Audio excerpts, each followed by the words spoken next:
What's up, our people? Another edition of the Flight Zone. Let's get it started.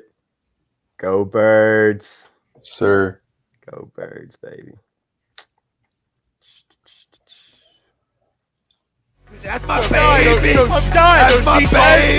We're going at it at 110%. I just want 5 minutes of happiness, please. Just give me 5 minutes. And they scored. They did it. Left, beat left. What the hell was that? Oh, yeah! What the fuck are you talking about?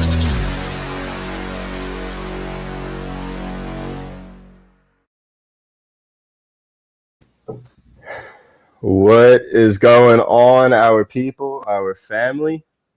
What a week to be a Philadelphia Eagles fan. It was just great. It was great to feel happiness on the Philadelphia sports team. It was a wonderful time.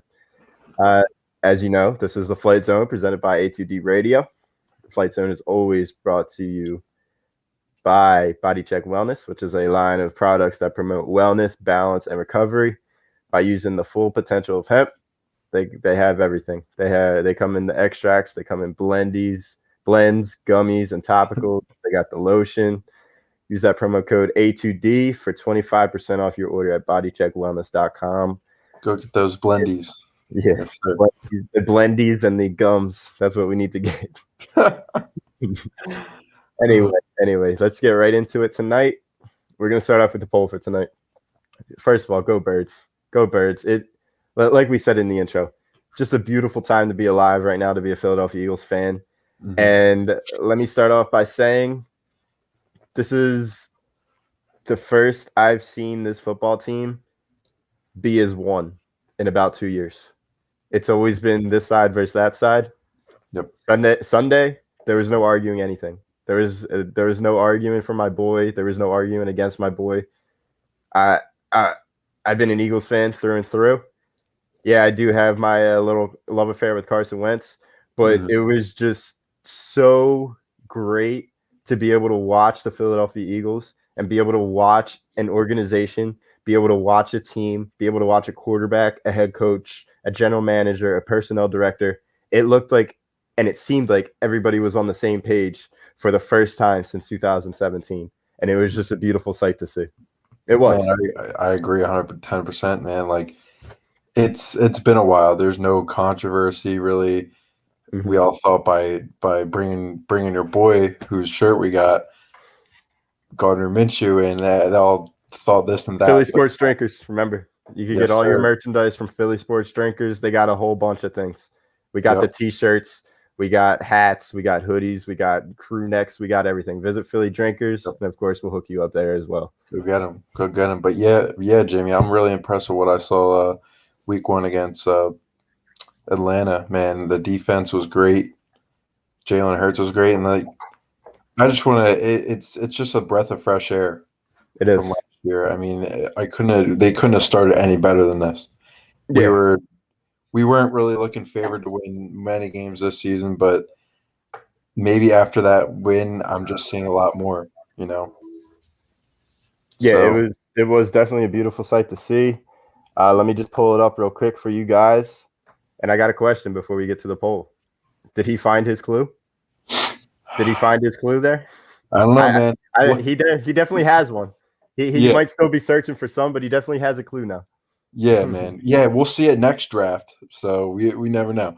But but I just thought that was a very, very well organized game by the Eagles. And man, Nick Sirianni just had it going right from the start. I mean, it wasn't that great of a start. I thought we could have been winning by more, but he just went in the locker room, did what he had to do. Another thing Doug Peterson didn't do these last few years is just learn the other team's defense and execute right from the gate, and that's what the Eagles did as soon as they got out of halftime. Yeah. Let's get to the poll, because I feel like any logical Eagle fan, unless you have a man crush on Jalen Hurts, is going to disagree to this poll. Mm-hmm. I'm 50-50, because after what I saw, after what it seems like this entire team is buying into the Nick Sirianni system. This entire team is buying into the idea of Jalen Hurts becoming that franchise quarterback. Mhm. We said it all. I said it all off season. You seem to agree with me. This team was going to be made or broken by Jalen Hurts because they set up everything for him. Yep. That offensive line is now healthy. That offensive line freaking dominated. And shout out to my fellow rugby brethren, Jordan Mailata.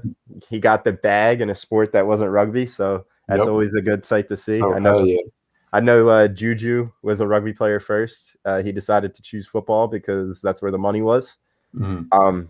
But Jordan Mailata played a hell of a game. He did have, I think, a couple false starts, but that was the all. I think everybody but Kelsey had more than one penalty on the offensive line yesterday, which is going to happen because you didn't have an off season. I mean, you didn't have a preseason. Nobody really played in the preseason. Yep. But you had Jordan Mailata literally annihilate people in those moving the pocket schemes that our head coach is now putting in for our quarterback, which we haven't seen in a few years. Mhm. It's hard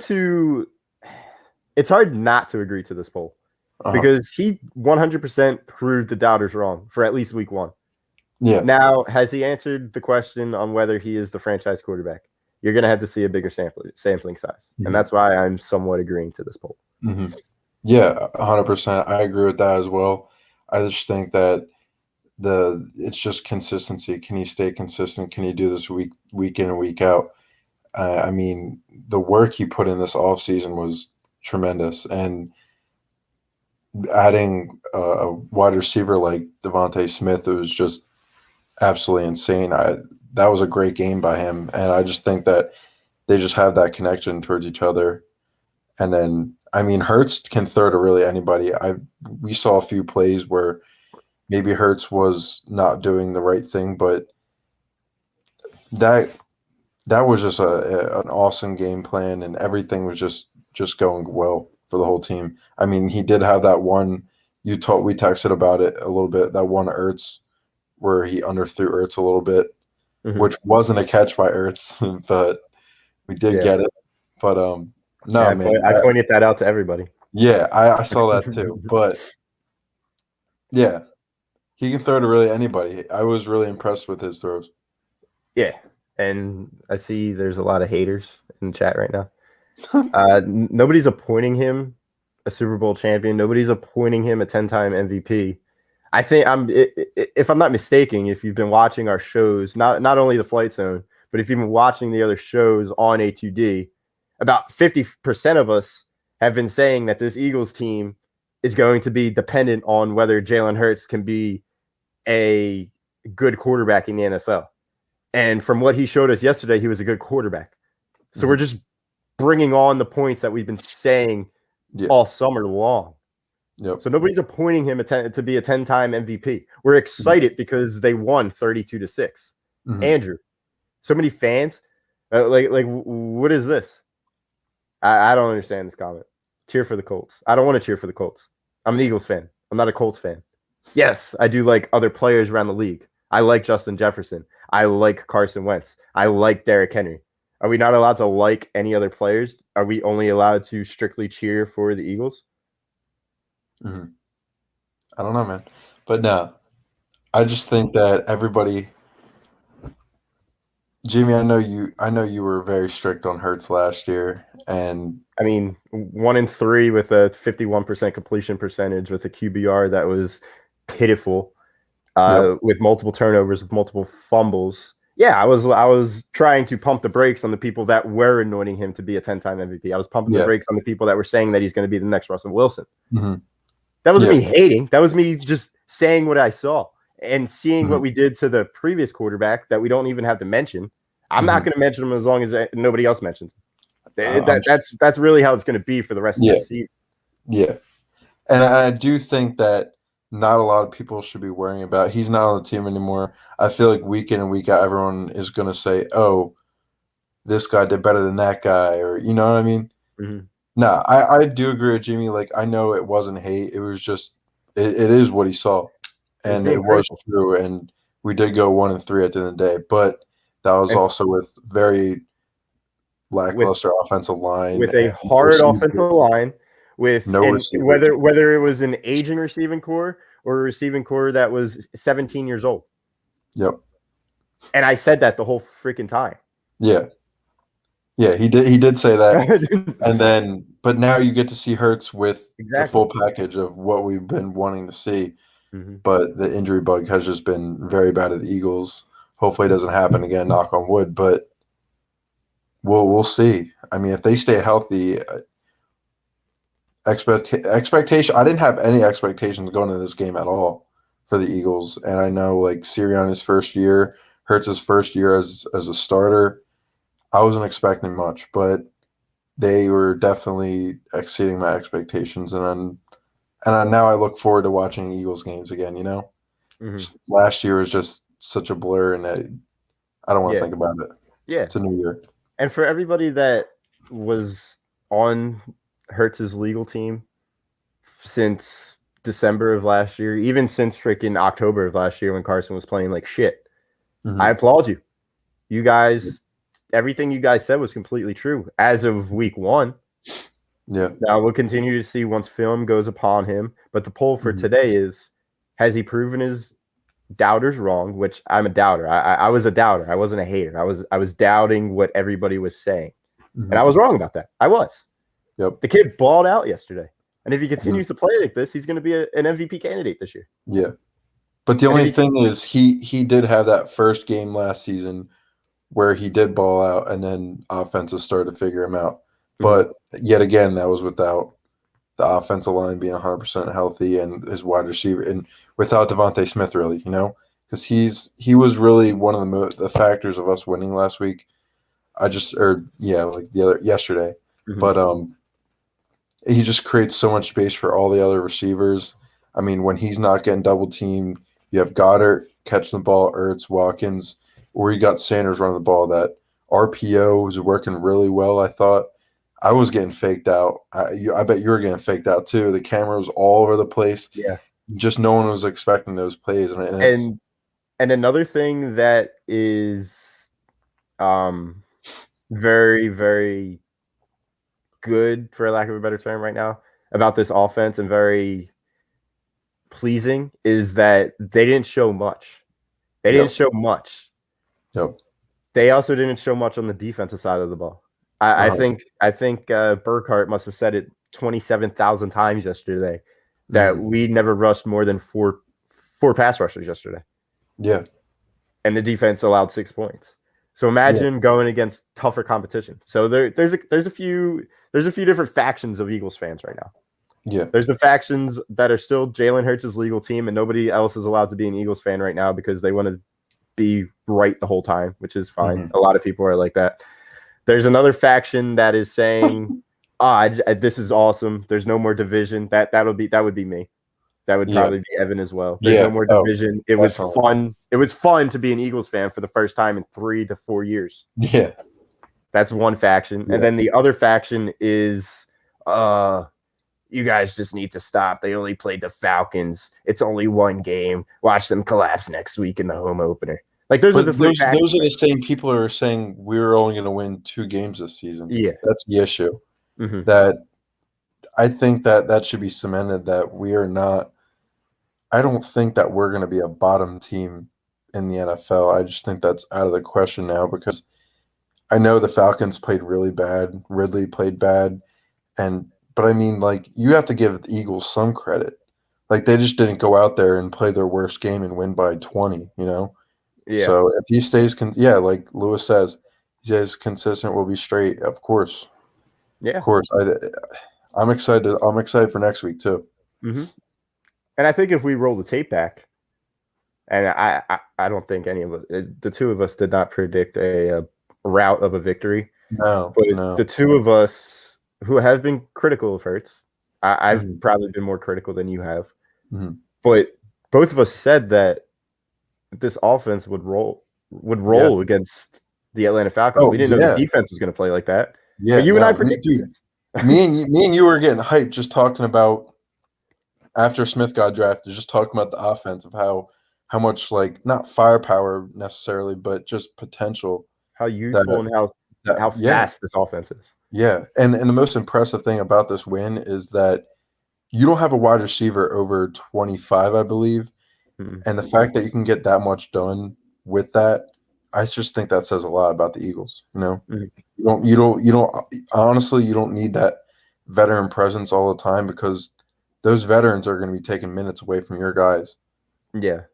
And another thing that I would like to say, as of just yesterday, I hope it continues the whole season, Mhm. but this goes off of Jay's point.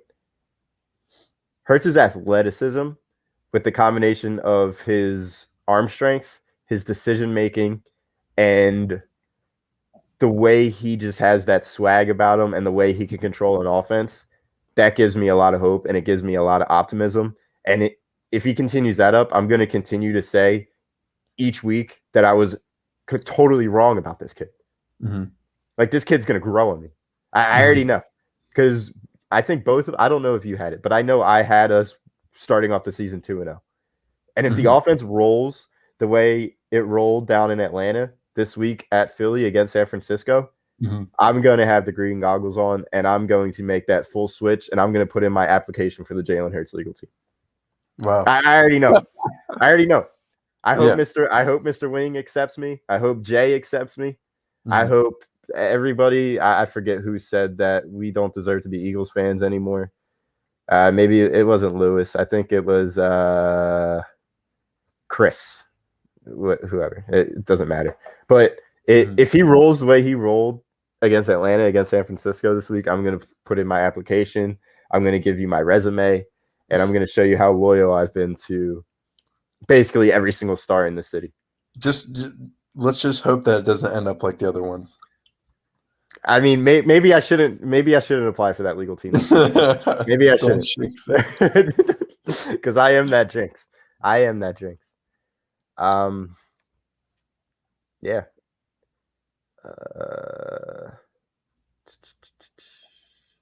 I wanted to say something about just the game in general.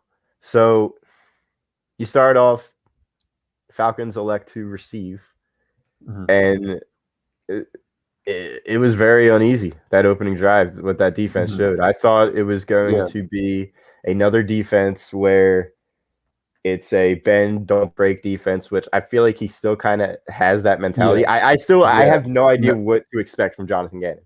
I Yeah. don't. Mhm. Because those first two drives, it was a bend, don't break defense, and I absolutely hated it. Yeah. 6-0. Or Yep. I'm sorry, what was it? It was 7-6. 3-0. Yeah. Well, yeah, I think it was.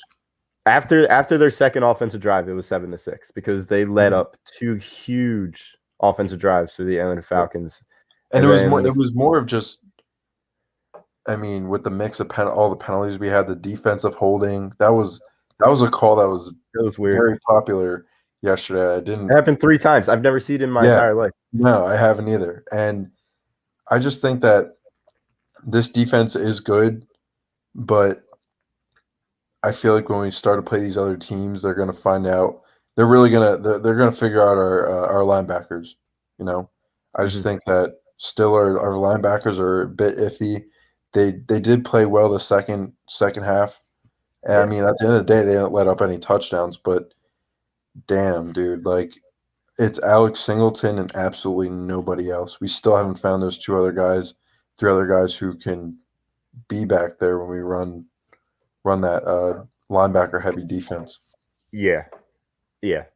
I know TJ Edwards is still a run stuffer, but he Mhm. still can't defend a No, passing scheme. So no. there's hardly ever a chance he's going to be on the field because this is a passing league.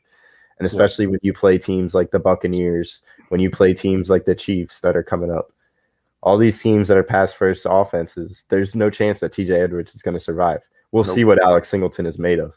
Yeah. Eric Wilson Mhm. makes a lot of tackles, but Yeah. that's because he's chasing people down. Mhm. It's not because And he's man, there to make a play. all I have to say is this week it's going to be a true test for our defense, and like you're going to have to be covering Debo Samuel, Brandon Ayuk if he plays, Mhm. um, George George Kittle. If dude, the only thing I'm nervous about is if one of our slow ass linebackers gets caught up with Kittle. like what the hell's going to happen if they double team him? Then they might be run heavy. But I mean, we were stuffing runs pretty well yesterday. But at some points, I was saying, "Wow, Chris Davis looks like Christian McCaffrey right now." Like, Yeah, Cordarrelle Patterson looked like the second coming of Alvin Kamara, which was bad. Yeah, and if they have a good run, offense next week against the Eagles, we might be in for a little bit of a disappointment. Yeah. Before we get any more points out about the defense, because we could start talking about the defense, then we'll maybe go a little bit back onto the offensive side of the ball for a little bit. We will do our winners and losers for week 1. So we'll do some for the Eagles, and then we'll do the winners and losers around the league. But before we do that, please hit that like, give us a comment, subscribe anywhere you're watching. It'll be greatly appreciated. This is what the Flight Zone was made for. It was made for some Eagles football. We are so glad that it's week 1. We're so glad that we could finally react to an Eagles game with A2D. So we couldn't thank you guys enough. We really do appreciate it. Yes, sir. And at the end of the day, we are talking sports. It's not like we're arguing over who killed who. We're talking about sports. So let's not keep it personal. Oh, my boy commenting in. How we doing, Carson? Eagles for the Super Bowl? I'd be down with that. I would. But we said we wouldn't say his name. It's all right. He came into the show. I gotta greet him. He used to be my favorite. He used to be my favorite athlete.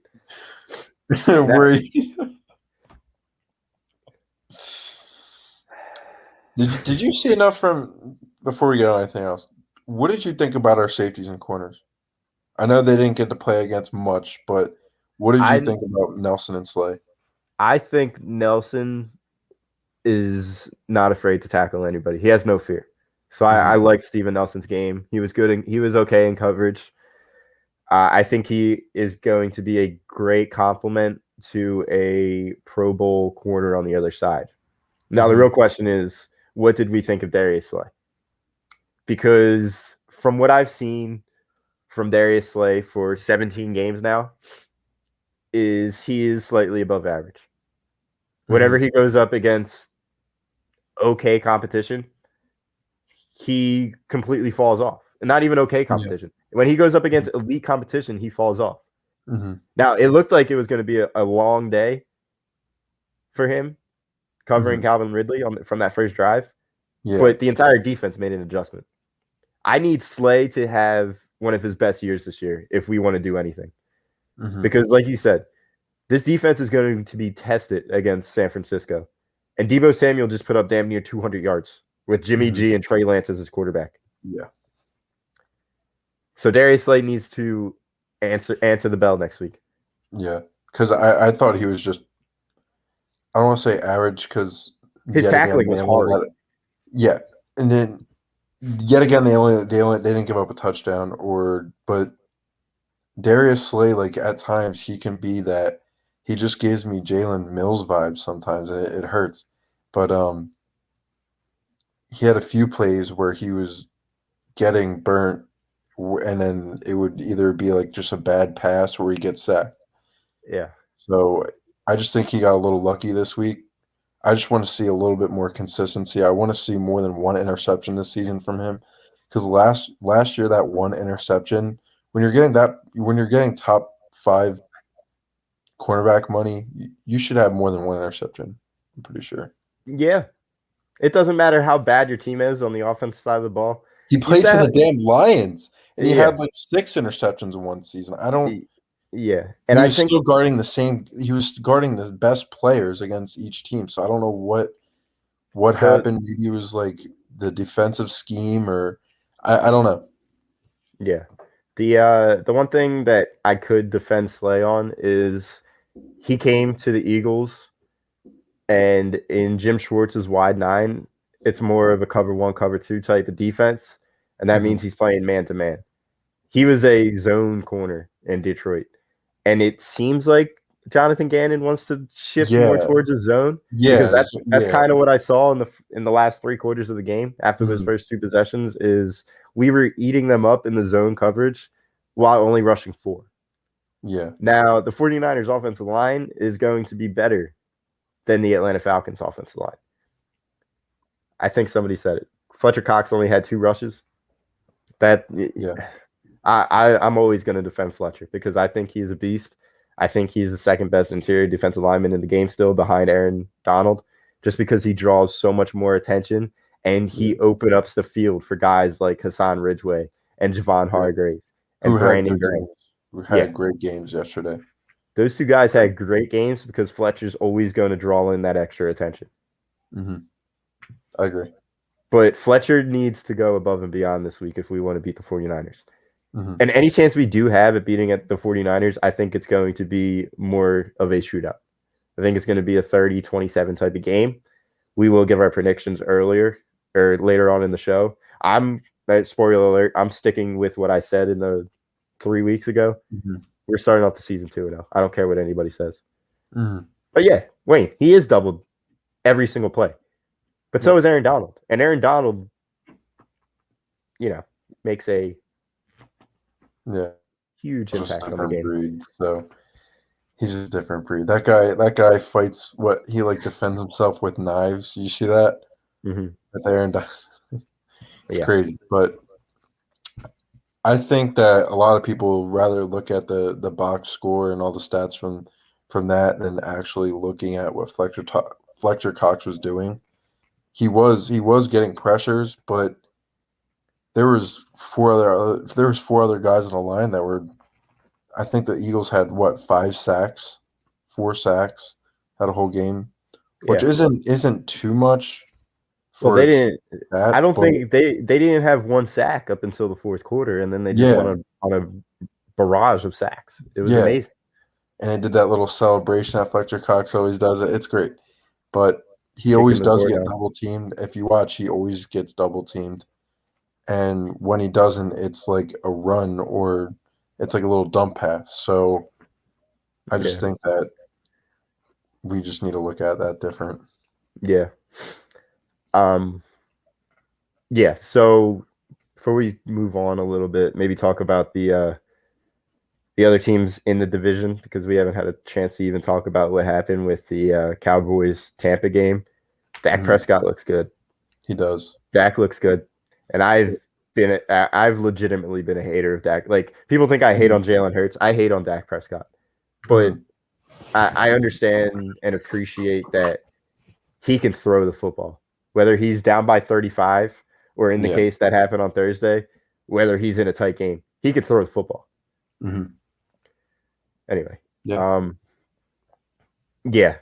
So the 1 plus or even the 1 addition of what happened on the defense side of the ball at Atlanta yesterday is Jonathan Gannon didn't show nothing. He still hasn't shown anything. So I don't know what the 49ers are going to be looking at because all they're going to be looking at is a basic cover 3, cover 4 zone with a 4-man rush because that's all he did all game. Yeah. So, Shanahan's probably going to be able to try and scheme guys open with the way he does dink and dunk down the field. Mm-hmm. So the one thing that this team is going to have to do on next Sunday is make tackles. Make their tackles and continue to get to Jimmy G with a 4-man rush. Yep. So. Yeah. I agree. And I just think it's gonna be a good game. I don't think it's gonna be a blowout. I did have the Eagles losing this game actually, but that was with me barely scooching us out of winning in Atlanta. So I might. So you're drinking your green Kool-Aid? Yeah, I might. When we go over it a little bit later, I might be changing my mind a little bit. You might be drinking the naked green machine. Yeah. Is that what you're going to be drinking in about 20 minutes? Yeah, let me just got some over here.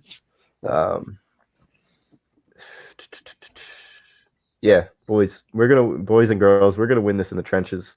We're probably gonna win this division in the trenches because the Cowboys couldn't stop a running faucet. They really couldn't. No. If we told them to turn off the kitchen sink, they wouldn't be able to do it. They wouldn't be able to stop it because they can't stop anything. I don't care if it was 45-year-old GOAT and Tom Brady. They did not show me a little bit that they could stop that. The only thing they stopped was the run game. And they have old man Lenny. They have Ronald Soft-Ass Jones that cost me a lot of money. And then they have Grandpa Bernard. Mm-hmm. That's the only thing they stopped. Yeah. So I still have no faith in that Cowboy defense. None whatsoever. They have a bunch of overrated scumbags. That's what they have. Yeah. And I mean, when I watched that game, I was impressed with Dak, but it's consistency with him as well. He will throw you over 300 yards a game, but that won't matter if you have 2 interceptions each game. Yeah. That won't matter if you're already down and they're playing prevent defense for the whole game, like some of the games they did last season. But that's what they've been doing the past 3 years. Yeah. And I don't know. Take that cup down, man. Oh, shit. Sorry, guys. Here we go. I didn't even mean to do that. I really didn't. Yeah, but I agree. It will be in the trenches. I just we play the Cowboys in what, 2 weeks? About 2 weeks. It's like the 27th, I think. They play them on Monday night. Week 4. Yeah, week 4. 4. So it's 3 weeks. Okay, yeah. 2 weeks. So yeah, it's gonna be one of the trenches, and I just hope Miles Sanders can stay healthy. I saw a lot of with the little reps he got. Gainwell did pretty well. Gainwell did good. He's going to continue to get more and more reps. I know a lot of people have been saying it, but the way he can naturally just pass block is out of this world. Would you guys rather me drink out of the bum number 1 and bum number 2 cup, or would you rather me drink out of Super Bowl champion Carson Wentz? I don't know which one. And I'm drinking sweet tea, by the way. Mr. Wayne. So funny, man. And Greg, maybe you guys opened my eyes during the fantasy draft when I said that Tom is the greatest system quarterback of all time. But after seeing what Aaron Rodgers did on Sunday, who's going to be one of my losers this week, Tom Brady's all right. He's the GOAT. It hurts me to say, but I guess he is. Yeah. I mean, with the team around him, I guess anybody would be the GOAT, Yeah. I mean, with the teams he had before, hell yeah. He is. I think he is the GOAT, and it's not really debate right now. But I just think that with the roster he has right now, I feel like any quarterback would thrive under that. Good offensive line. I mean, everybody's argument would be that Jameis had 30 and 30 with the same team, but I really don't necessarily think it's the same team because he recruited, I don't know how many starters off the top of my head, but he recruited several starters to come with him.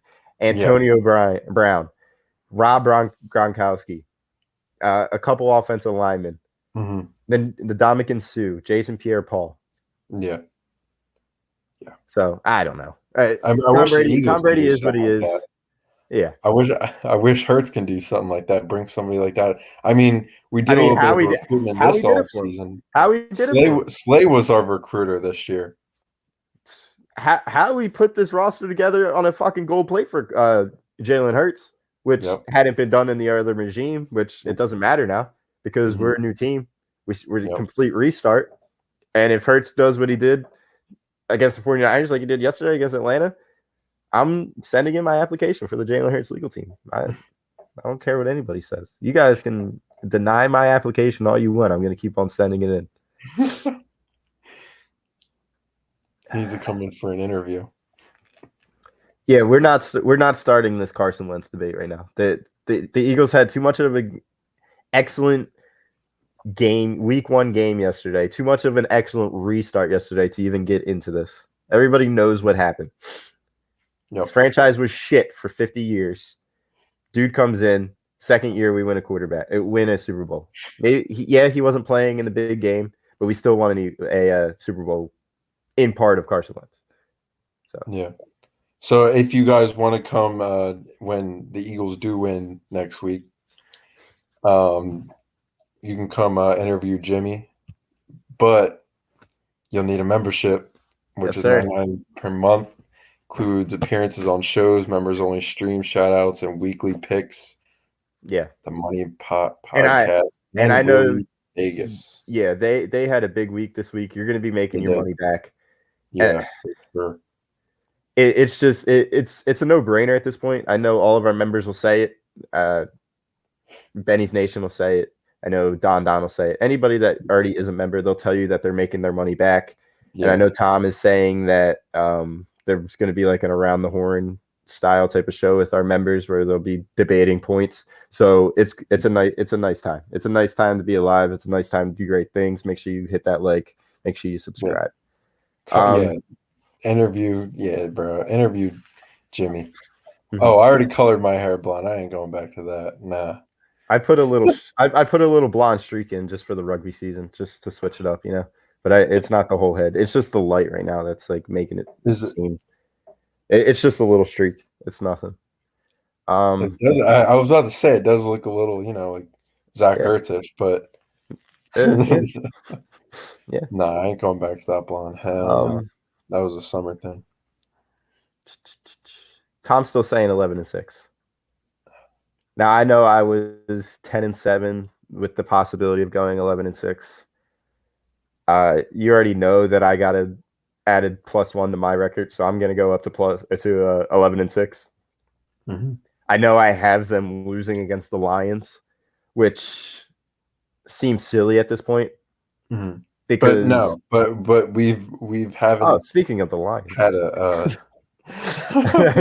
we haven't had a good track record against the Lions recently. Yeah, I mean that was with a Carson Wentz led Eagles team. That was with a Doug Peterson led Eagles team. This is completely new. There is absolutely no baggage left over from that previous regime, and Nick Sirianni just coached a hell of a first game. A hell of a first game to be a play caller. Hell of a first game to be able to set up your game plan. Hell of a first game to be able to set up your first 16 plays or whatever it is. Mm-hmm. He had an A+ performance. He did. No. He had A- performance. Yeah. I hate that he's going for it. Mm-hmm. What did you go for? 0 for 2 on fourth down? Yeah. Maybe 1 for 3. I think it was 0 for 2.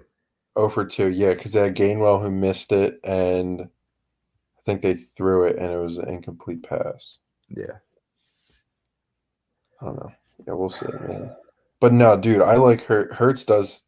He has swagger, man. I just think that just makes the game a lot more fun. Mm-hmm. I just think it's a breath of fresh air to have a quarterback who can. I don't want to say Wentz didn't scramble that well, but after the ACL tear, it just wasn't the same. But I'm glad to see that elusiveness from Hurts. I just think just looking back, like after watching the highlights last night, like watching the game all over again, I saw like a few plays where I said to myself, I think Wentz would have got sacked right there. Because there's a few plays where I think he would have. But this is a whole new team, whole new quarterback, and I couldn't be more excited, man. I just keep saying it. It's fun. Yeah. Before I build off of that point, I want to get to Bill's point real quickly, and then we don't have to talk about Tom Brady for the rest of the show. Bill, I hear you 150%. It's just not worth arguing over this anymore. So I'm just going to settle and say, yes, he is the GOAT. However, this guy got coached by hands down the best coach in probably definitely NFL history. And he's one of the best coaches in sports history. Of course. And if he was the real GOAT, he would have won every single Super Bowl MVP. He wouldn't have put up 13 points against the Rams.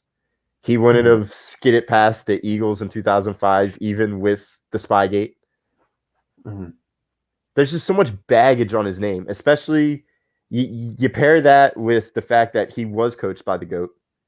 And then you continue that on by saying the guy lost to Eli Manning twice not once, twice in the Super Bowl.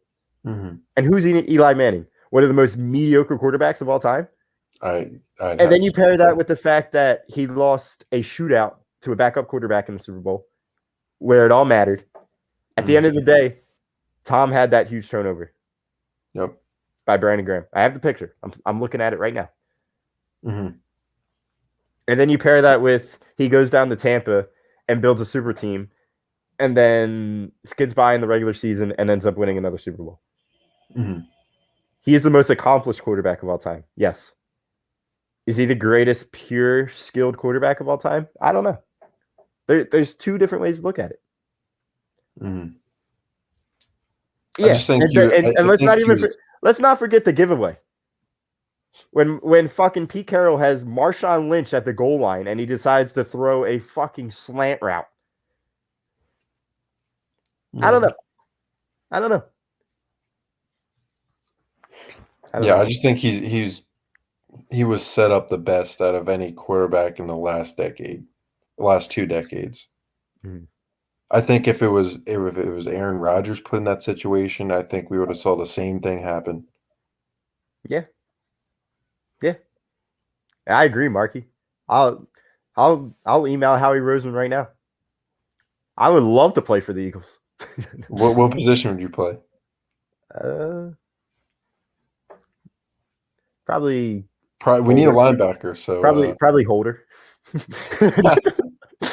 You'll be the guy who go gets the tea after. Go get the tea. I'll be glad to give them some water when they need some rest. No. I'll be quarterback. As my shoulder cracks. He's out for the season. Yeah. I am my idol.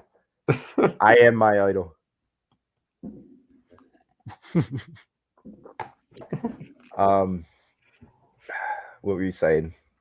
Jalen Hurts. Oh yeah, comparing Jalen Hurts to Carson Wentz and the way they scramble. Yes, Jalen Hurts is 5,000 times more athletic than Carson.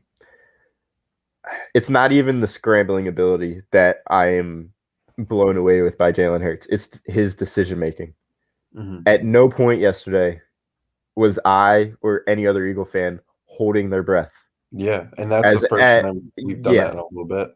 As a quarterback was either A, staying in the pocket, B, scrambling, or C, just, I don't know, running carelessly with the ball.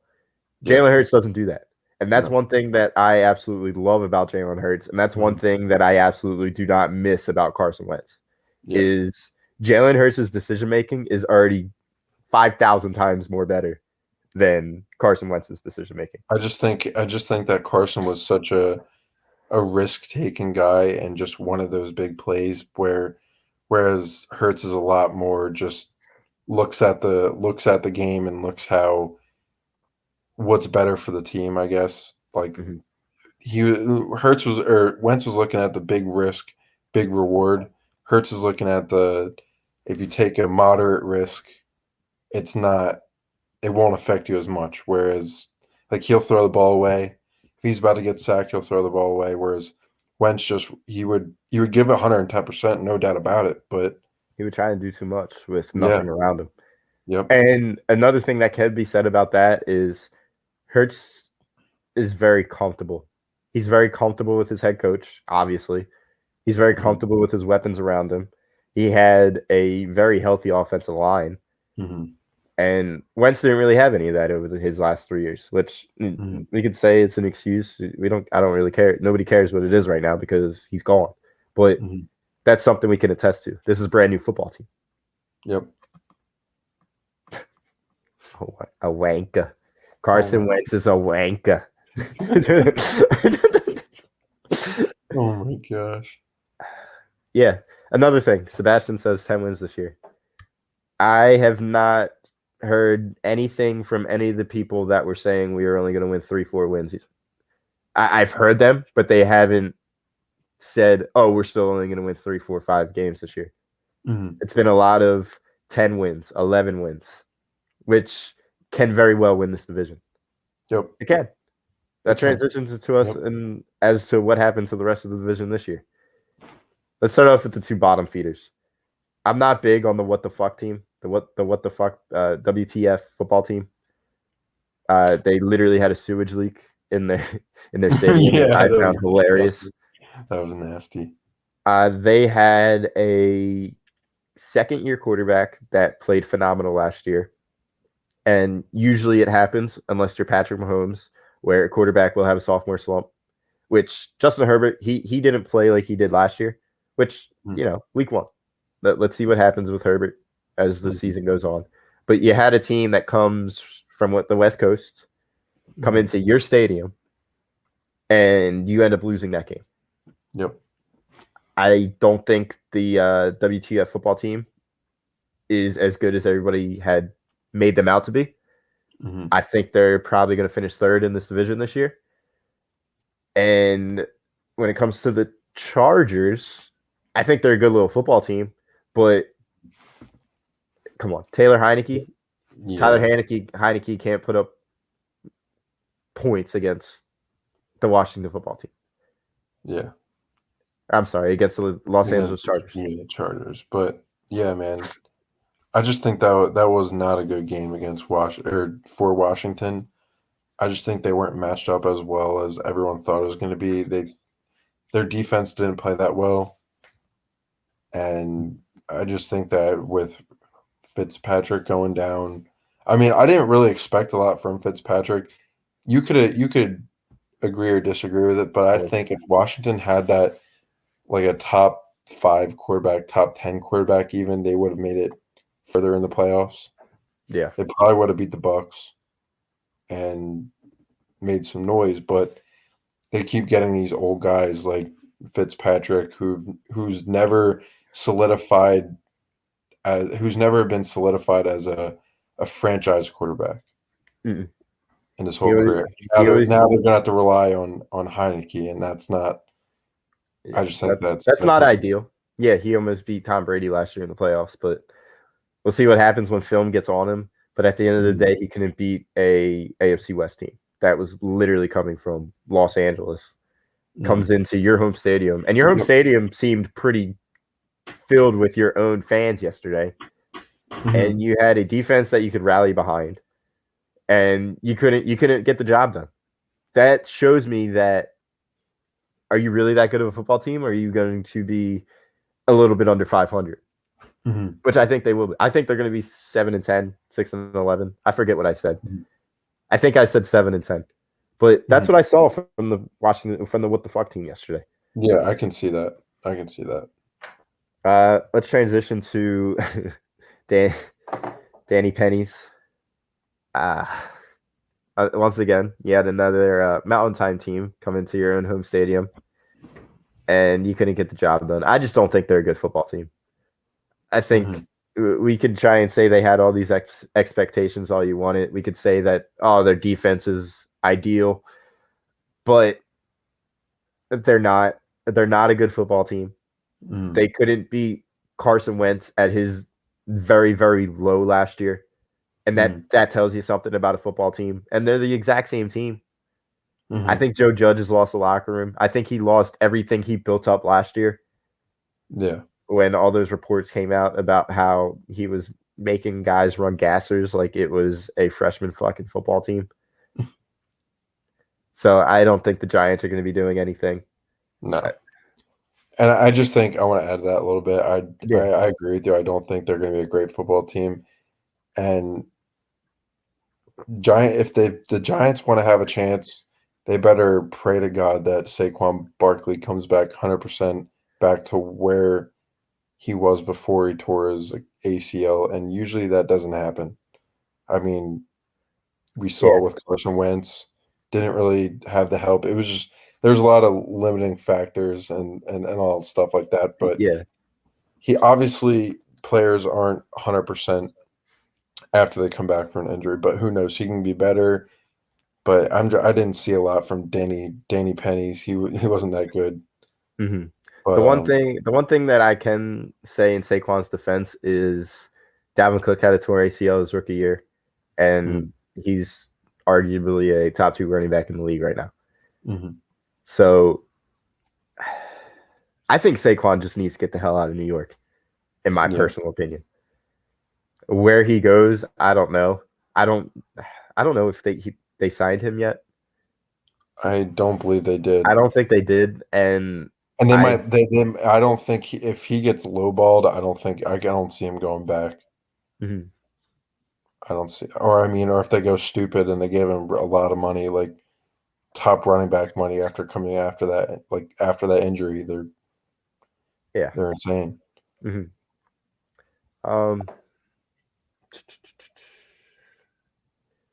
Okay.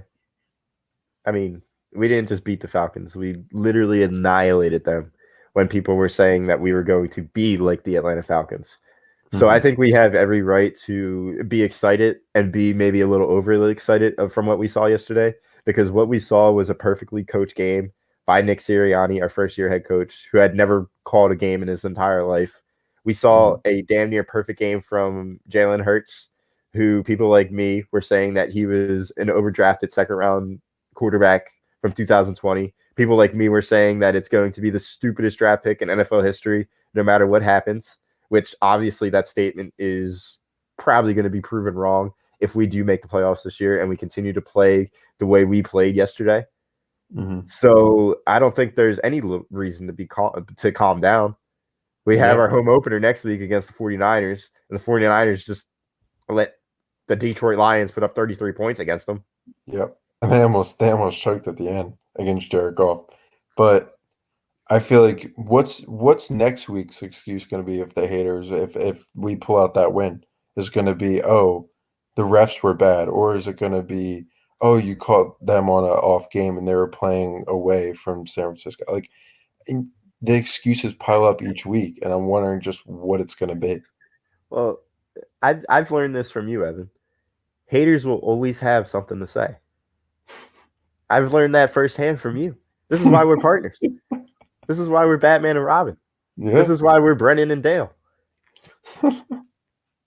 Because haters will always have something to say. Mm-hmm.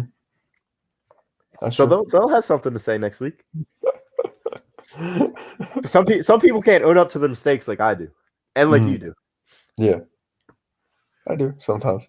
Like if Jalen Hurts balls out this year, I'm going to say I'm wrong. I'm going to say I'm wrong to a point that it was a stupid draft pick, because at the end of the day, it's going to come down to if we win any Super Bowls, how many Super Bowls we win, and if Carson will ever win a Super Bowl in Indianapolis or wherever the hell he goes. That's probably what it's going to come down to. It's going to go down to the next 10 to 15 years with these two quarterbacks.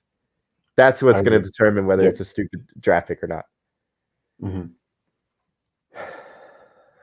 I agree. I am Batman. I don't think that Jimmy might be. I don't think he's Robin. I think he's the Joker. I don't know. I mean, I would see us more as Dale and Brennan from Step Brothers. Maybe touch my drum set. Nope. Maybe Kobe and Shaq. Who else? Who else could we be? Definitely T.O. and McNabb. And I'm 100% T.O. 100% I'm T.O. Nah, man, you're chunky noodle soup, man. That's you. You're chunky. I've never choked in a big game in my life ever. What is that feud about? I completely forgot. I don't know. I don't know how that started. I know T.O. was a hothead, and I feel like he saw that Donovan wasn't really the real deal. It's just a bunch of he said, she said diva shit. Yeah. We were dealing with two divas in the organization, but if they could have worked it out, I feel like we definitely could have won a Super Bowl before 17. But I don't know. Yeah. The world's against me. It's all right, Mr. Wing. I understand that. I totally do. I ride with our guys until the very end. And if Jalen Hurts doesn't work out and I end up being a part of his legal team, I'm going to be on his side until the very end. I'm going to be on Bryce's side until the very end, because I know damn well they aren't going to make the playoffs this year. Nope. And if he struggles even a little bit while we're in a playoff race over the next 9 years during his contract, I know people are going to be shitting on him, and you Mm-hmm. know damn well I'm going to be on his side. Yep. I didn't diet that much. It's the light. It's the light. And I did it before Kelsey did it, by the way. But man, dude, I want to bring this up. Kelsey had a great game, dude. Yeah, Kelsey and Milata. I really hope that this offense can just keep it together. I know we did see all those offensive penalties, offsides, and all that. That's going to happen the first week. Just getting all the getting dust off and stuff like that, and they'll be fine. They'll be fine, and they have a lot of depth.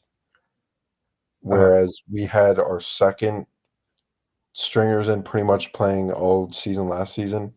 You look at it, we were Third playing stringer, a preseason fourth lineup. stringer. Yeah. We were playing a preseason lineup pretty much every week after week 3. So we'll see. Yeah. The one thing that I do like, because I knew I was a huge. I hated the second round pick this year, like I did last year in Landon Dickerson, because you drafted a guy that had his season ended 4 out of the last 5 times. Yep. Going back to high school. Yeah. And I very well wish that we would have used that second round pick on a defensive guy, whether it's a linebacker, whether it was a corner, whether it was another safety. However, once Dickerson is healthy, which will probably be maybe October, I'm thinking. I know he's off the PUP list or whatever. So at any time he can get dressed, he is eligible to go onto the 53-man roster come game day. Yep. I still think it's going to be maybe 2 weeks, 3 weeks. But once he is, and he's able to replace Sayamalu, and Sayamalu is able to be that swing guy from right to left tackle, this offensive line is set. Yeah. And as long as the offensive line and the defensive line continue to play like they did, we're winning the division. There's no doubt about it. We didn't even get to talk about the Cowboys yet. Nope. But we're going to win every single battle in the trench when it comes to this division. Yep. Week in and week out. And pair that with a coach that seems like he has tricks all the way up both sleeves. Pair that with a quarterback that's going to make the right decision. This team's set up to win. Like we said. I agree. So, Cowboys. What do we think about the Cowboys? Cowboys, I think we're I think it might be a little bit too early to say this, but I just think that's going to be one of the main fights, the Eagles and the Cowboys. I think it's going to come down to those two teams.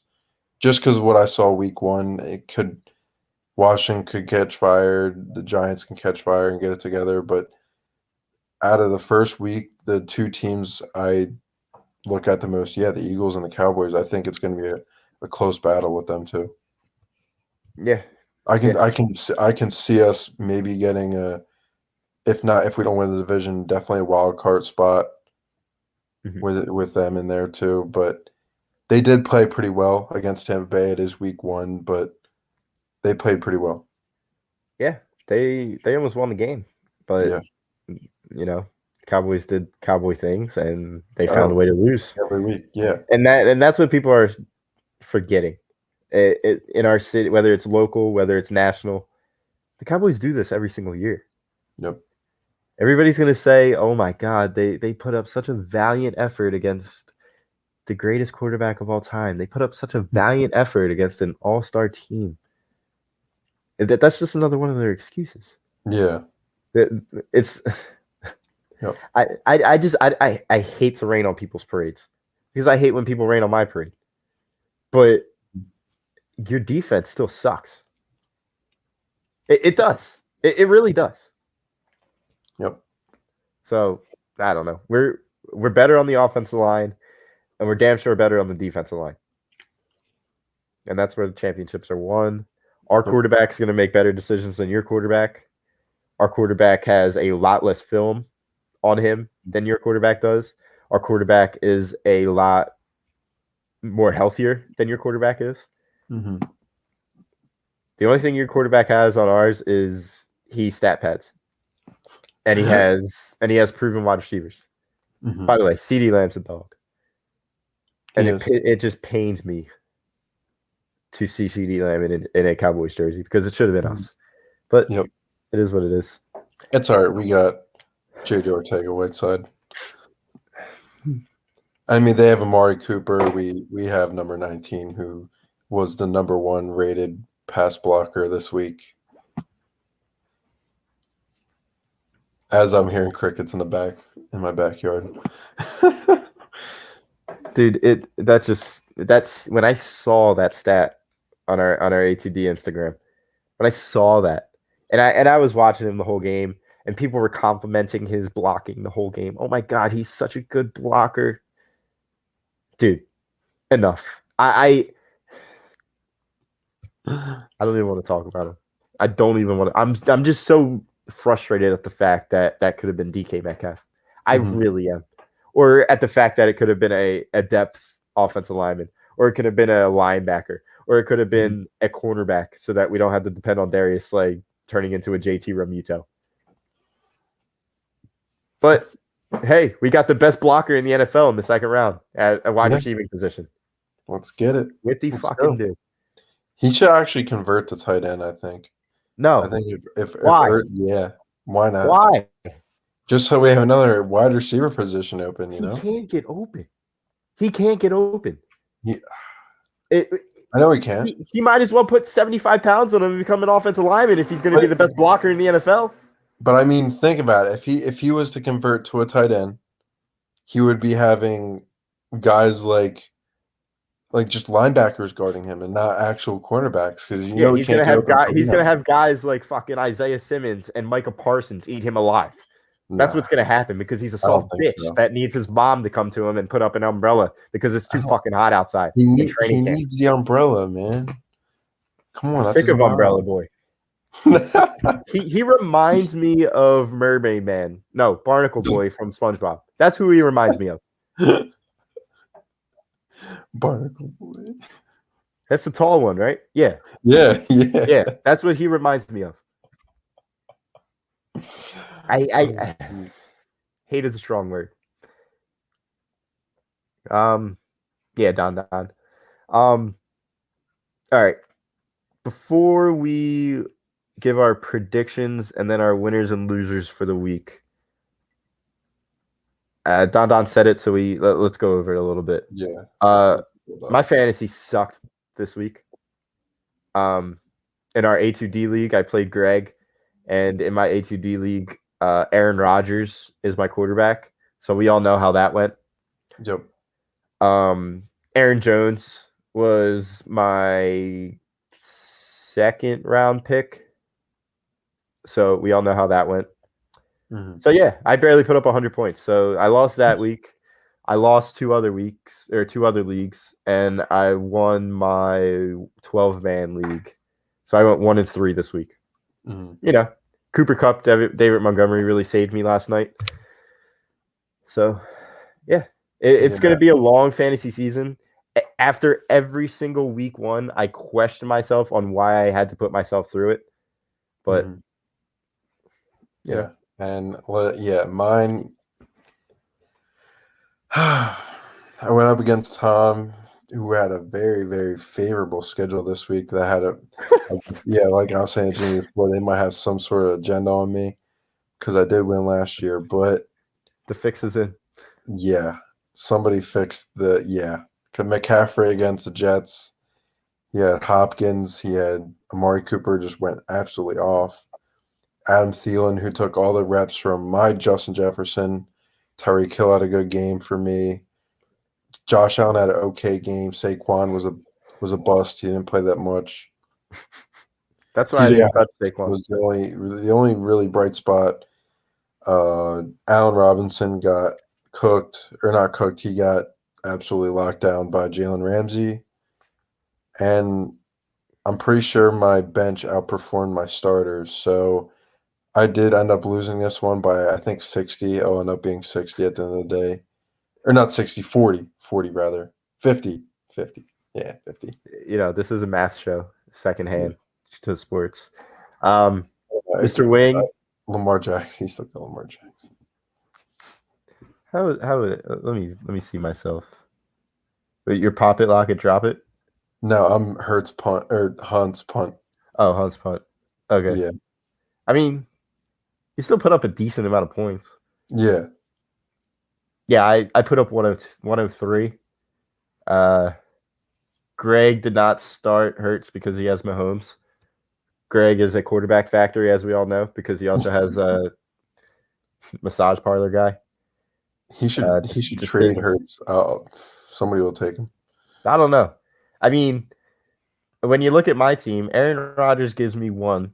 Aaron Jones gives me 4. James Robinson, by the way, another loser that I had this week that I'll talk about it in about a little bit. James Robinson gives me 8. Mostert gives me 2. You know, Keenan Allen gives me 19. CD gives me 23. Travis Kelce gives me 25. Pittsburgh defense gives me 13. It's just the first half of my team just decides to shit itself. Yep. What happened, Aaron Rodgers? What happened? I don't know. Every single time after week 1, I question myself as to why I fucking did fantasy football again. Every single year I do. Jimmy, if you were to start off like a really bad, like not have any wins in the first 5 weeks, I think you should just dump all your best players onto my team, and we'll take this to a whole new level. This can be a Jimmy and Evan team. Shouldn't have said that on camera. We could have done it off. But yeah. Oh man. Yeah, that's really what happened with fantasy. I didn't really do any crazy part. I did like one crazy parlay, and could have won a decent amount of money, but that Thursday night football game, nobody decided to run the ball, and I had overs for both Ronald Jones and Zeke, and they did not deliver. Absolutely atrocious. Yeah, they did not deliver me the over, and if those two guys would have, they would have completed my 14-leg parlay, and I would have been $4,000 richer. But you know, you win some, you lose some. So after that, I just didn't do anything the whole week. I just did fantasy, and you know, I pulled a Carson Wentz and just lost. Huh? How much did you put into it? It was a $6 14-leg parlay, and the payout was $4,000. Jeez. And because nobody decided to run the ball on Thursday night, I got hurt. Was it even closer now? Oh yeah, I went 12 out of 14. No, I mean for the run game. Oh, what was Zeke? Zeke. I think I was 8 away for Zeke, and then I was a shit ton away for Ronald because Ronald Jones got his feelings hurt and decided not to play in the last 3 quarters. So yeah, I'm a little tight, but you know, there's always next year. Yeah, $6. $6 would have turned into 4,000 if we decided to run the football Thursday night. But you know, it is what it is. I haven't gotten a sports betting. I'm just like not. I can't do it yet. I can't do it. I just feel like I'm going to waste too much money. Well, you know, if you do $5 a week, $6, like I do $6 a week on crazy long leg parlays. So if you hit on one of them, you're definitely going to be making all your money back. If not, you lose $100. It's, you know, $100 is a decent amount of money, but if you hit on one, you're thousands of dollars richer. So just be careful. Bet responsibly. All right, let's do some Eagles Niners early preview. Then we'll do our winners and losers, and then we will roll out because you know we're students. Mondays are freaking hell day. Yeah, brutal, dude. Yeah. Brutal. But I'm not. That's neither here nor there. All right, Eagles Niners. There's no chance we lose this home opener. There's absolutely zero chance. Like. The only little possibility I see at us losing this game this week is Nick Sirianni completely goes against the game plan that he had this week. Another thing is Jalen Hurts absolutely just making every wrong decision. That's the only way I see us losing this game this week. Yeah. The one thing I do want to say, we did mention it earlier, this Eagles defense, they need to be able to show up against, or at least hold up against a Jimmy Garoppolo run offense. That's really it. Mhm.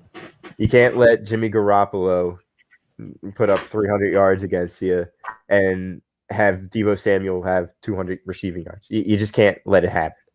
Mhm.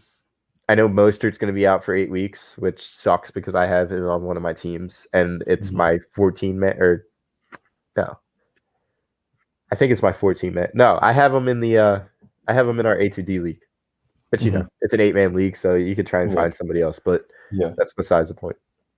So another thing that I think we should be concerned with is Trey Sermon didn't even dress. Trey Sermon didn't even dress in week 1. Nope. He's their second round rookie pick, running back. Mhm. So he's probably most likely he's going to be dressed on Sunday, and he's probably going to come out pissed off. So, like Lewis just says, you better not be missing any tackles. You can't be missing any open field, easy tackles. Darius Slay, I'm talking about you. Mhm. So you got to make your tackles. You got to be able to continue this offensive barrage that you threw up in order to win this game. You have to. I feel like this game is going to be really, really similar to last year's game against the 49ers, even though we are playing a way, way way better team, and they don't have Nick Mullins as their quarterback. I think it's going to be a tight game. Mm-hmm. Yeah. Let's do our guys that we think are going to break out, and then the guys that need to ball out in order for us to win. I think I'm going to go with the two cliche answers. Jalen Hurts needs to ball out. He needs to be able to keep us in the game if it ends up being a shootout. Mm-hmm. And on the defensive side of the ball, I need Fletcher Cox to give me more than 2 pressures. Mm-hmm. I need Fletcher Cox to have an Aaron Donald type game. I need him to wreak havoc, whether it's being patient on the misdirections that Kyle Shanahan's going to throw his way, whether it's blowing off at the defensive line and absolutely annihilating Jimmy G right when he snaps the ball. Mm-hmm. Those are the 2 guys that need to ball out this game. And then my 2 breakouts, dude, Alex Singleton needs to be all over the field. He really does. Because the way that this offense moves, you got Deebo Samuel, he's a huge wide receiver that's going to be going across the middle. And misdirections in the backfield, across the middle. And you got guys like George Kittle, Brandon Ayuk. Singleton needs to be all over the field. He's got to be our breakout. Yep. And then on the offense side of the ball, the offensive line, just the whole offensive line, they need to continue to play they played against Atlanta. Those are going to be my 4 guys. Okay, so for my ball out for offense, I think obviously we do want to see a lot from the offensive line. I do think they will do well no matter what we say, but the person who has to ball out is just stay consistent, Mr. Devontae Smith. I mean, they have a lot better corners and safeties than the Falcons do. Let's just see if he can keep getting open, keep creating space for other players, and just keep doing what he's doing. Because what happened last week, if that happens again with Smith will have a great game. The Eagles will win if that happens again. But yeah, a breakout for the offense, I think he would be actually more my breakout player. I just think the ball out player, I do agree. I think it has to be Hurts. I don't think really anybody else. No question about it. I can say Coach too. Coach needs to ball out, break out. He needs to stay consistent in what he showed us against Atlanta. And the one thing we said earlier on in the show is it's almost as if he didn't really show anything against Atlanta. And he still had a masterful game plan. So he needs to continue to have – it's not even these unique, crazy plays. It's the way he decides to call the game, in what sequence he decides to throw out some of the play calls that he has up his sleeve. He needs to be able to pick and choose when he's going to do that. For my defense, I think the player that's going to ball out is I'm going to say Brandon Graham. I think that's a pretty safe pick because Brandon Graham is Brandon Graham. And he knows he talks his shit, he backs it up, and just we need a big game from him. I can see a strip sack coming from him, seriously. Dude, that But stop that he had on the first drive was absolutely insane. crazy. The way he literally just put his head into Mike Davis's chest, and Mike Davis is a huge runner. He's Yeah. a above size Yeah. running back, Oh and yeah. he literally just planted him on the ground by just putting his head into his chest. Yeah. And I'm like gonna agree with you on this one too. Alex Singleton needs a breakout. I just think that he's going to be paired with Kittle maybe a few times if he was to move up with him. He's really going to be your captain of the defense. He calls the plays. He does all the other stuff. When they run up the gut, you need to be there. Mm-hmm. I mean, just play like we know how you play. Give 110%. And he didn't have a bad game at all against Atlanta, but just you'll need to play a lot more better, like a lot better. We'll need to know that you played. In the words of Tom, like Yeah. I didn't really see, like he didn't miss any tackles, but he also didn't make any great tackles the way we have seen him in the past, which is fine. Yeah. The defense gave up 6 points, Mhm. but I need you to ball out, and it's really the whole linebacking core. The whole linebacking core is going to be the one where they need to stay patient in the misdirection that Shanahan's going to present to you. It's really going to be that front seven. You need to stay patient. That front seven needs to stay patient, and you will be fine. Yeah. Oh yeah. By the way, that touchdown that Hurts threw to Goddard, I hate to bring him up. I really do. But that was almost as good. I know you're going to say, was it the one when he threw it The to throw to was it Miles. Sanders? The throw to Miles in 2019. Right on the edge, When right it near went the through corner. 17 different people and it landed in Sanders' chest. Yep. Yeah. It was almost as good as that throw. Yeah. That was unbelievable. That was great. I saw that and I was like, what the fuck is happening right now? It looked like stuff you'd see on YouTube, like a little league like touch. I don't know, like the way he dove for it, it was just wow. Yeah. That was beautiful. Uh-huh. And do you think he'll earn that money this year? Goddard? Do you think they'll be paying him that big money? Dude, I don't know. It's hard to say. I don't know if you want to completely drain your entire salary cap that you're going to have on him. But all right, Jimmy, would you ever trade him? Be honest, would you trade him? Or everyone might think I'm crazy, but he might be worth a second round, first round pick to some players or some teams rather. Yeah. If you can sell him this like at the next trade deadline, I don't want to I want to keep him, but just with the money it's just so limited. I don't think that he will be traded by the deadline. I think he's staying here the whole year. No. Yeah. But like Mr. Wing just said, you can develop a Tyree Jackson and then sign Ertz. Yeah. And you could maybe trade him away for a second round, maybe a first round pick to a contender. Mm-hmm. So I could maybe see him going to, I don't know, maybe wherever Rodgers goes. Yeah. Maybe trade him to Seattle. Seattle stays. Yep. But if you trade him to a contender, you can maybe sell him off as a second round pick. Yeah. But there's no chance you could keep both of them. You saw what happened yesterday. Mm-hmm. And it's what I've been screaming for how long now? This league is an 11 personnel league now. It's not a 12 personnel. Nope. You can't win by playing two tight ends on the field at the same time. You can't. Yep. And what happened yesterday when you have more of a spread-looking offense? You put up 32 fucking points. Score. Yep. And yes, that is in part to our quarterback making much better decisions. Mm-hmm. But also to the fact that you had legitimate speed out there. You're not going to win with 12 personnel. So. Nope. All right. Score predictions.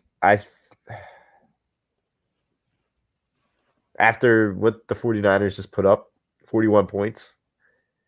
And yeah, our defense is definitely better than the Lions defense. I don't think anybody's going to argue to that, but this 49ers defense or offense, they are back somewhat. I still think they're going to stay a slightly above 500 team this year. That's going to be my bold prediction for the whole year. I don't think they're going to be coming back to form. I think they're going to be around 9-8. But I still think that their offense is going to put up somewhat of a field day against our defense. So I think it's going to be high scoring. I'm going to say 37-33. Eagles. 37-33. Yeah. Eagles, you said? Yeah. Okay. I think Hurts leads us down the field for a late score to win the game. Wow. That would be nice. I got the Eagles. I feel like it's going to be more of a low-scoring game. I think this game's going to be a kind of like a punt-off game where you just get down to the field, you do what you got to do, but it's not enough for a field goal, so you're punting it back and forth. I think it's going to be a low-scoring week. I feel like Eagles will win this one 20-14. I just don't see how this game can be a low scoring game because I think our offense is going to continue to roll. The fucking Lions just put up 33 points against the 49ers defense that everybody thinks is unstoppable. I think both teams are going to reach 30. I really do. That's fair enough. I feel like you can go either way. And it's weird to say, but it really depends on Bosa's back, right? I don't know. I really don't know. I know. I don't think so because he tore his ACL late last year. Yeah, I know he tore his ACL. I'll let you know. Real quick. But I mean, they still have those guys up front that are good. But I also think our front four is better. Yeah, much better than their front four, even if Bosa's there. I'm taking our front four any day of the week over theirs. I just think that Jimmy Garoppolo's sucks. Yeah, I don't even know who to compare him to. I compare him to prime Andy Dalton. What? I'm serious. Yeah, Bosa's back. Bosa is back. Yeah. Okay. I know they traded away Buckner, so they have Bosa. They have Armstead. They have D Ford. But they're not as deep as we are. They don't have guys like Hassan Ridgeway coming up with 2 sacks and 5 QB hurries. They don't. Yeah. Nope. And their linebackers are better than ours. I know they have Fred Warner. Their defense is their secondary is pretty old. Their corners are suspect, and their safeties are probably the same as us. They got Jimmy Ward. They got Tart. They got all those guys that they're probably the same as us. Like I said, our defense has the potential to be a top 10 defense. And I think they're going to be better than the 49ers defense this entire year. I'm saying the 49ers are going to go 9-8. I'm saying we're going to go 11-6. I don't think the 49ers are all that. I really don't. You let freaking a Jared Goff-led Lions team almost come back against you. What did our defense do against Matt Ryan and Kyle Pitts and Calvin Ridley? Awesome. Against a brand new head coach that seemed to be a genius offensive coordinator. And I'm looking at Lamar Jackson throw the football, and he can't throw the football. Jalen Hurts can throw the football better than Lamar Jackson. And that's why I had my doubts on Jalen Hurts. But I didn't know Jalen Hurts can throw the football the way he throws it. Yeah. I was very impressed. I mean, there was a lot of talk about him, whether he was able to make those throws. And I just think that's really out of the question now because people last year being a little radical about it and saying that he was one of the worst passers in the league. I don't see that really because It's not the now worst. that you have Smith, him and Smith have a great chemistry, and he has the offensive line that gives him time. So there's perfect if Smith is open and you have time to throw, it should work every time. Yeah. And the one thing that it's going to continue to happen is Hurts is going to continue to grow. Hurts is going to continue to stay humble, realize that he needs to continue to work on his game to become an elite quarterback, which I have all the faith in the world that he'll do. Yep. He will do it. All right, before we go, just some winners and losers from this week. We'll do some winners and losers for the Eagles, and then we'll do some winners and losers from around the league. I'll start with a few of my losers around the league. Urban Meyer, you're a loser. Everybody was saying that the Houston Texans are going to be shit, that they're going to be a scratch-off win every single week, and that's what you're going to do in your opening game as an NFL coach. Like, you're supposed to be this mastermind in the college. Chip Kelly was a mastermind in college, and he absolutely destroys it in his week 1 NFL debut. Like, what happened to you, Urban Meyer? I just hope he does. I hope he doesn't destroy Trevor Lawrence. That's the only thing I hope he doesn't, because I feel like Lawrence can be the real deal. But as long as Urban Meyer's down there coaching, I don't know what to say. I really don't. Yeah. So he's one of my losers this week. Yeah. And let's see, another loser, I think we've already talked about it a little bit. I just think it's the whole Packers organization and Aaron Rodgers. It looked like Aaron Rodgers just wanted to be traded. I feel like that was just one of those games where just making a statement to, I really don't want to be there. Please just trade me. Like, I've been on this team for almost 10 years. Please just get rid of me. But I mean, my only fear is that he gets traded to the Redskins or the football team. The WTF? I don't think he will. I think, well, honestly, before yesterday, I honestly thought we had a chance at it, but I'm hoping that Hurts continues to prove me wrong and he can be the franchise quarterback. Yeah. But probably Denver is his best bet. Denver, yeah. But I mean, I don't know. Maybe a couple of years in San Fran before Trey Lance takes over. Yeah. But I don't know. I feel like that's coming a little sooner. Did you watch the pregame interview with Aaron Andrews? For Fox with Rodgers. No. They were discussing like his career, like what's been going on in his career. Yeah. And it was just weird, the shit he was saying about the Packers while he was still on the Packers. Like, it's almost like they're divorcing, but they're waiting for the kids to graduate high school. That's really what it feels like, because that's how that interview was going with him and Aaron Andrews. He was talking all this type of shit about the Packers. Which, the Packers did him dirty, but I never really got what his issue was, because when you have a top 5 running back, the best wide receiver in the league, and Robert Tonyan, who's probably a top 10, top 7 tight end in the league, I don't get why you're being a little crybaby bitch. I don't get it. Why are you being a little crybaby bitch? And he's complaining that they're drafting people on defense. They got fucking crushed on defense. Yeah. I mean, they got crushed on offense as well, but that's because he was thrown in he had fucking no eyes. Yeah. He really looked like he didn't want to be there. I think his main issue was the fact that they kept McCarthy there for too long.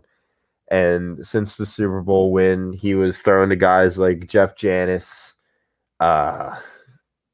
Marquez Valdez-Scantling. He was throwing Hail Marys to Richard Rodgers. Yeah. And then you pair that with the fact that 2 years ago they draft Jordan Love in the first round. I think all that comes around, and he just questioned all of it because he feels like they wasted his career because they didn't build around him the way he wanted them to. Which I hear him in a way, but just the whole press conference was just weird. It was just weird. So yeah, he was definitely a loser, and especially to the fact where I wasted a 3rd round fantasy draft or 4th round fantasy draft pick on him. So Another loser? He was definitely a loser. I'll give you one more loser, and then I'll give you my winners. Look,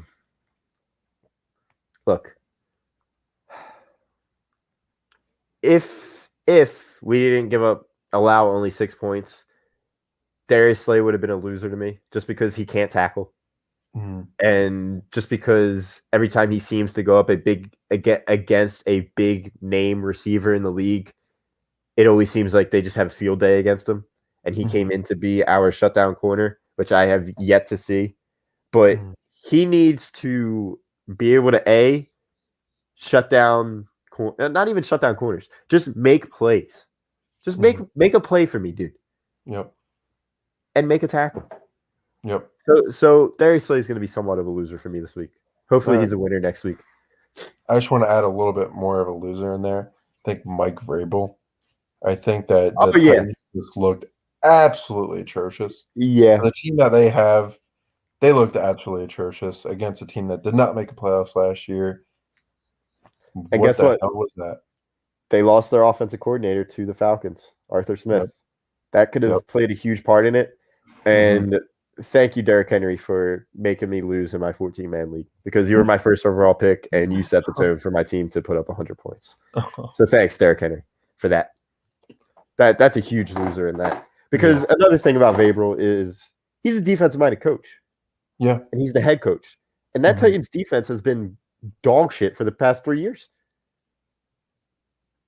Exactly. They have no defensive identity at all. And their head coach is a defensive-minded coach. Ryan, I did not see RG3's Instagram post. I'll pull it. Do you want to pull it up right now, or do you want me to pull it up? Yeah, I don't know RG3's post on what? Instagram.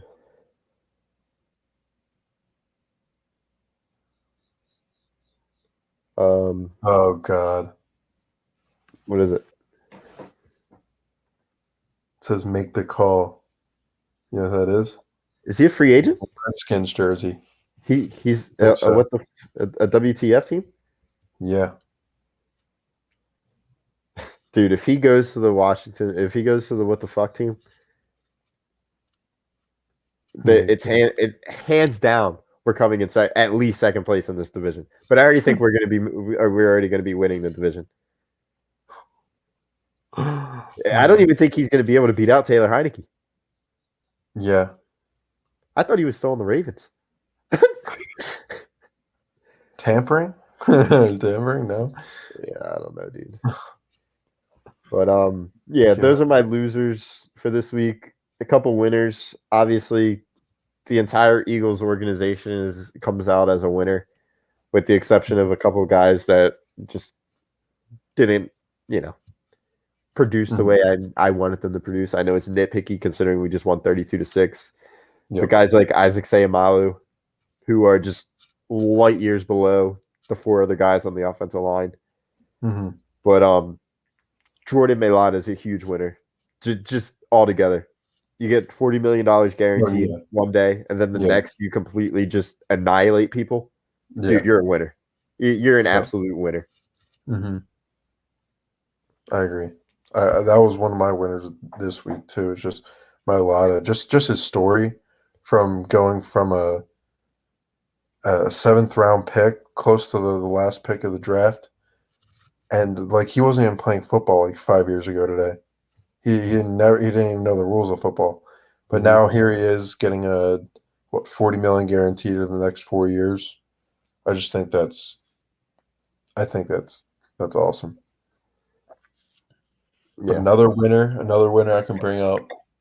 I just think the Saints have a little bit of a win this week. I know that the Packers did just have an absolutely atrocious game, but they may have found something in Winston that was not found in Tampa Bay. That was also before he had surgery on his eyes because he was practically blind. It's Crabman. Yeah, hopefully he stays away from the crab legs. Yeah, I just think that was a bit of a win for them. I think that the Saints weren't even looking like a playoff team, but just after that performance, it's very similar to the Eagles. But even though that the Saints made the playoffs last year, right? Yeah. They made the playoffs last year, and no one thought they were gonna win that game. So I think that's a win for them. Yeah. Loser. I'm sorry. Just another loser. Taysom Hill. Not even a loser. Just like, honestly, he's a winner because he's being paid like a quarterback right now. Yeah, he is. He is. They signed him to be a quarterback. Wow. And he put up 0.32 fantasy points. I know that's what I'm determining it off of, but that's what I know. He put up 0.32 fantasy points, and he's getting paid like a quarterback right now. Yeah. Over $100 million. It's unbelievable. Matt Stafford's going to be another winner of mine, Matt. Stafford just looked unbelievable yesterday. Cooper Kupp looked unbelievable. Van Jefferson, Robert Woods. They didn't even get to play Sonny Michel yet. He's going to be learning the playbook, but in a few weeks, they're going to add Sonny Michel to that offense. Rams look scary. Yeah. Matt Stafford. And it was crazy because a few years ago we were saying, not just us, but I think everyone was saying that the Rams Super Bowl window was closed, and that was, I think, before they ended up trading Gurley away. And like that year we won. I think the year after them not winning the Super Bowl, their Super Bowl, everyone thought their Super Bowl runs were done with. And the team was getting overpaid and they had to pay too many people. They go and get rid of all these contracts, and now that's probably the best Rams team, I think, right now than the one that played in the Super Bowl. Yeah. Yeah. Rob, if the Raiders win this game, they're 100% winners. It is 24-23 right now, pending the extra point. 3 minutes to go. Darren Waller just scored the game-tying touchdown. So we'll see what Lamar Jackson is made of on this final drive. We'll see if he could pull off a game-winning drive if the Raiders tie it up. By the way, Henry Ruggs just broke one for like a 50-yard bomb that brought them inside the red zone. I think Henry Ruggs is going to have a bounce back year this year. I really do. With Derek Carr's favorite target gone in Nelson Aguilar, I think that's going to open up the field for Ruggs, and I think he's going to have a hell of a season. Yeah, and if I think if the Ravens lose this one, I think it's a big L for Lamar Jackson. Lamar Jackson, the Ravens. Lamar Jackson doesn't have a wide receiver to throw to. He doesn't have a running back. He has Williams, who I picked up, and he's doing good for the team, but now they're going to go and rely on all these has-beens like Le'Veon Bell, Freeman, all their old dudes that have been hurt over the past few years, and just journeymen. But I do feel for him. I do feel for him because if he had a top 5 wide receiver, I think even though sometimes he can't throw, I think it would just be a lot more dangerous. Well, here's the thing, dude. Does a guy like Devontae Adams want to play with Lamar Jackson? I don't know. Does a guy like Keenan Allen want to play with a Lamar Jackson? Because Lamar Jackson's a run-first quarterback. Yep. And he's proven to be wildly inconsistent with his arm. So are those guys going to be able to continue the longevity of their career? Like Sammy Watkins just went there because I feel like he had no other option. Yeah. He was riding the bench pretty much. He was getting unless he had a touchdown catch in the Super Bowl like 2 years ago or something like that. He's Sammy Week 1 Watkins. Yeah. He shows up in Week 1 and then he doesn't show back until playoffs. Yep. Another has been. So we'll see. Like, what the hell was that? Like, there was literally just a read option. And I think it was Tyson Mm-hmm. that wanted to keep it, and Lamar Jackson didn't want to let go, and he just tripped over his own feet and barely got back to the line of scrimmage. Oh my gosh. Like, yeah, Lamar Jackson is a special athlete. Mm-hmm. But is he ever going to be able to get over the hump and win a Super Bowl? I don't know. I don't know. And it's going to be tough to come back against the Raiders at home to open up their season. Yeah. But right now there's 3 minutes left, ball on the 35, on their own 35, 24-24. So, I don't know, dude. But I definitely feel like 100% Jalen Hurts' arm is much better than Lamar Jackson's. Mm-hmm. In almost every aspect. Yep. Every aspect. Yep. So, I don't know, guys. It was fun. I can't wait till week 2. I can't wait to the home opener, dude. Mm-hmm. It's going to be such a fun week. Guess how my weekend starts this week? How? Going up to the Queens, baby. Watching Phillies at Mets. No. Yeah. Dude, they're going to lose. They're literally going to lose. They're going to be third place in the division. Look, the only hope is that Bryce Harper can literally do more than what he's already doing. Put him in his pitch. I don't know what else to do. If we are 2.5 games back come the Braves series and we could sweep the Braves, there's no chance that we can lose this division, right? Because then all we need to do is finish it off against the Mets or the Marlins. And who do we have a series win against them this year? I think we're 500 against them right now. Yeah, we're 500 against them. Mm-hmm. So that it's gonna be so Phillies. I'm telling you right now, we're gonna find a way to be 2 games back come the Braves series. Yep. We're gonna sweep the Braves, and then it's gonna come down to us winning the Miami Marlins series. Mm-hmm. And I can't even predict that anymore. I don't even want to make a prediction on that anymore, dude. I don't either. I just want to see playoff baseball. Yep. That's all I want. Even if it's asking too much. I think we might be asking too much, Jim. Even if it's a 1-game series against the Dodgers for the wild card. We're 2.5 out of the wild card. Those teams are shit in the bed right now. Yeah. It should be like 10 games, but whatever. Everyone's choking. Yeah, Jay, the Raiders were definitely underdogs at home. So if you had dogs money line, or I'm sorry, if you had Raiders money line, probably could come out with definitely a profit. But we'll see what happens. Come Monday, I'm probably going to want to talk Phillies because I'm hoping that we sweep this entire week. I know we got 3 against the Cubs and then 3 against the Mets. I'm hoping we go 6-0. If we go 6-0 and the Braves go 2-4 or 3-3, guess what? We're a game and a half back, or we're a half a game back.